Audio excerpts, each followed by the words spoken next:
Hey, welcome to Pierre's Panic Room. You know how we do. We have a lot of fun on the show, and we're going to have fun this week, too.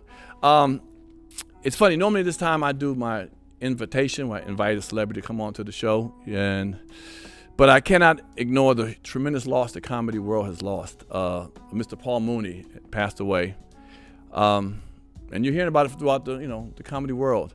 But I want to tell you a little bit some personal experiences I had with Mr. Paul Mooney. I remember the first time I saw him was in 1987. He was opening up for Eddie Murphy on this, it's called Lord Have Murphy tour, but it wound up being the Raw tour for the Raw movie. And I remember hearing this guy was talking about white folks so bad. And I was like, who is this dude? I was shocked. I remember sitting at this place called the Capitol Center in Maryland. I was sitting up at the top rafter looking down. I was like, who is this man that has the balls to talk like that? Like, this man is just talking about white folks like crazy. I never heard nobody talk about white people like that before. Fast forward a couple years later, I moved to California, and I was in a place called the Comedy Store, which is like the mecca of comedy in Hollywood. Everyone goes there. All the big shots comics have been there. You name it, Richard Pryor, you name it, Jay Leno, Dave Letterman, Eddie Murphy. Everyone's been, Eddie Griffin, Martin Lawrence. We all been in. We all try to get in there, and I got in there, and I was a regular there. And how they do the shows, they have 3 rooms, and one of the rooms is called Original Room.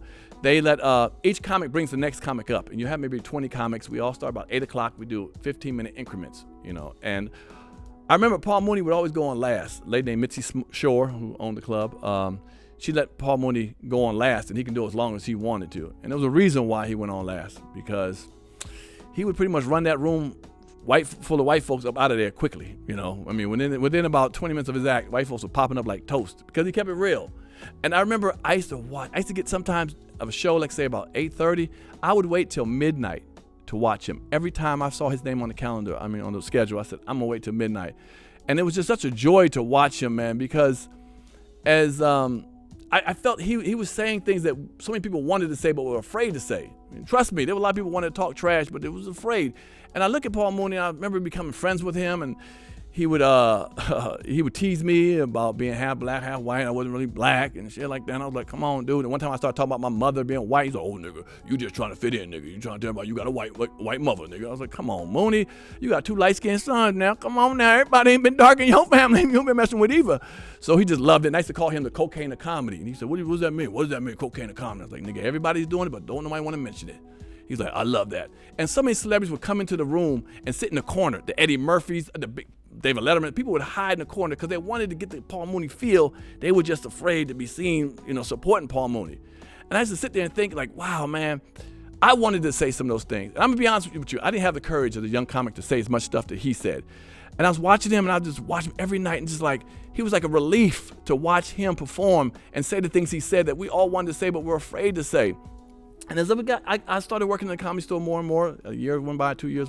He started bringing me under his wing, talking to me, because he wasn't really a personable guy. Let's be real. People who know Paul Mooney, he was not personable. But once he got to know you and trusted you, he would open up and talk to you.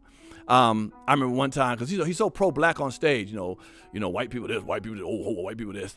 And I remember one time we were in a hallway, and some tourists, white tourists, were talking to him. And I could see 2 black tourists like 5 feet away from him, waiting to take a picture or autograph or whatever it was they wanted from him. And Mooney kind of like saw him on the side of his eye and kept talking to those white folks and kept talking to those white folks and I'm sitting there thinking, nigga, don't you see these black people want to talk to you, man? And he kept on talking and talking. And finally, after about 15 minutes, the white people left, and then Paul Mooney looked over and said, yeah, well, how can I help you? And they're like, can we get a picture, an autograph? Oh, I'll take a picture or whatever. And when they walked away, I was like, nigga, you ain't shit. You saw them black people waiting for you. You tap dancing for them white folks. And he just loved the fact that I would say that to him. In fact, I even called him Paul Cooney at the time. I was like, man, you Paul Cooney, nigga, But I did it out of love and admiration for him. He was no coon, and no ifs, ands, or buts about it. And sometimes I see some of these younger comics only got to him through the Dave Chappelle time. And I feel like, man, what you lost to know. You think he's just a Dave Chappelle comedian. Because he even told me he wasn't working a lot of major comedy clubs. He wasn't working at Improvs and Funny Bones and all those major comedy clubs. He had to do a lot of chitlin circuits for years. Now, I don't know if y'all know, some of y'all didn't know it. He wrote for Richard Pryor. You heard that. But think about that. He wrote for Richard Pryor. He gave Richard Pryor some jewels of jokes. And he was that open to give Richard that and not take it for himself. And I thought that was huge, because comics don't do that. They don't lend out no damn jokes hardly. Very seldom. They might give you a little tagline here and there, but they're not about to write you some jokes. This is not, it's a competitive sport, basically. But I remember knowing he did that, I was like, man, that is cool. That is dope as hell. And we became friends, and we saw each other for a lot of times. And like I said, I would watch him on tour all the time. Then one time he was at a comedy club in D.C. and I went to see him, and I was going to do a show in New York, and he had to go back to New York to pick up some CDs during the same day because you can catch a train to go from D.C. to New York and come on back. He needed some DVDs or something like that, and he said, "All right." I said, "I'm going to New York to perform." He said, "Well, I'm leaving at Union Station at 11:30, whatever, train." I said, "All right." He said, "Be there tomorrow. That's what I'm gonna be on." So the next day, I got my stuff. I got on there, and you could pay first class or coach. And the guy said, "Which one? The $35 ticket or the $10 ticket?" I'm thinking, well, I'm going first class because Paul Mooney first class. I'm going to catch him up there. So I bought the $35 ticket. I'm walking around first class, looking around. Well, no first class. Paul Mooney in here. Ain't nobody black in this motherfucker. Ain't nobody black. I'm looking at it, and the waiter and there's a bartender. They said, "Yeah, all the comedians are on stage. All the comedians are here." I said, "Yeah, who else is on here?" He said, "Oh, the guy Paul Mooney. He's in." I said, "Where's he at?" He said, "He's in the back." Nigga, you ain't coach. I done paid $35 for fucking one way, and you ain't coach, buddy. But we sat down and talked, and he told me so many stories, man. I don't think y'all know the jewels that he was telling me and dropping me on that trip for so many, like a 5-hour train ride or whatever it was, 3-hour, 4-hour train ride. And the jewels we had, man, that we sat and talked, and talked. And I felt like a kid in a candy store, man. This is a legend, man. I don't know if people realize what a legend and what he sacrificed, man. I was sitting there thinking, man, you talking to me on a train for 3.5 hours? I cherished it. I wrote it in my book. I wrote about it in my book. We get to New York, we get off the train, and he just went, he went his way, I went my way. And I remember I was trying to get into the place called Caroline's Comedy Club. It was a popular comedy club in Manhattan. I was trying to get on it. I was like, "Paul, I'm trying to get on it. I'm trying to get in there." Because I was doing the Chitlin circuit, little rooms. And he said, oh, let me see what I can do for you. And within about a week later, man, I got a call from the club, and they wanted to book me. And I was like, what? And I thanked him, because I remember I wasn't a big comic at this time. I was still small and wasn't really known that well, but through the comedy store circuit. And he did that for me. And I've always cherished it. Whenever he came in town, I would sit there, and I'd come to any comedy show he was at. I would come and sit in the back and talk to him. And a lot of times, I felt like a little gnat to him. He's like, "Boy, are you here again? What do you want from me now? What do you want?" But I didn't care. I just wanted to be in his space, man. I just wanted to be in Paul Mooney's space. I wrote a book. He even did the forward. Wrote about it. He even talked about me bad in the forward. Like, "Oh, this nigga's an opportunist. This nigga always wants some shit from somebody." I didn't give a damn what he said about me. I wanted to be in Paul Mooney's space. I don't think some of y'all understand. Comics who've been around do understand what he did for black comics.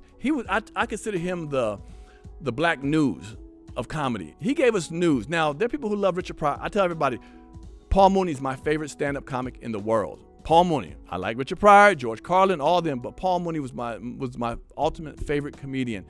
And then one of the reasons was because of his sacrifice of what he's talked about, and he gave you the news.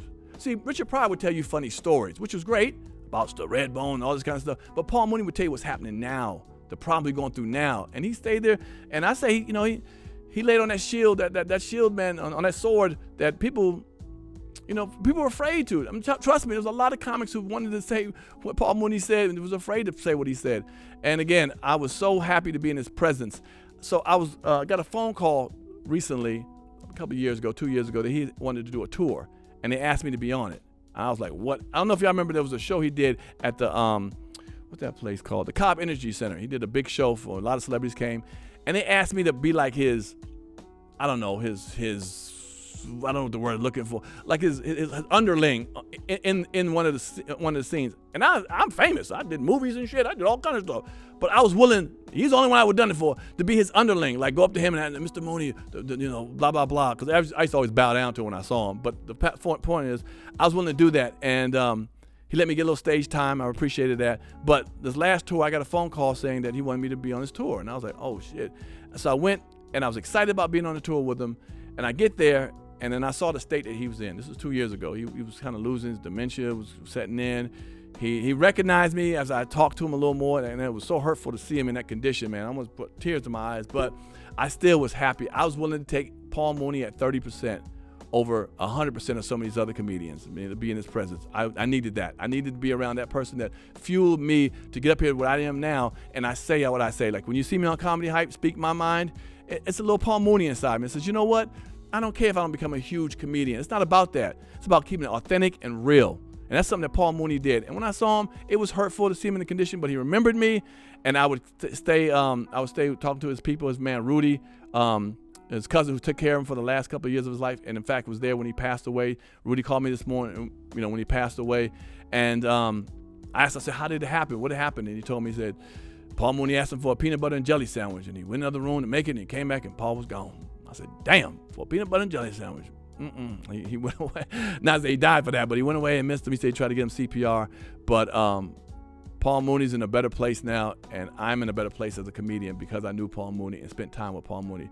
I love that man. I'm happy I was part of his life. There really won't be another Paul Mooney, man. And I want y'all to understand that. These younger comedians, I get it, but it won't be another Paul Mooney. People don't lay on their shield like that, man. They just don't do that anymore. They're too worried about cancel culture. He didn't care about that. He just didn't care, and he's willing to say what he had to say for his people, black people. And I love you, Paul Mooney. I always will. You did great. Thank you for letting me be part of your life, man. I love you, brother. And I'll see you on the other side.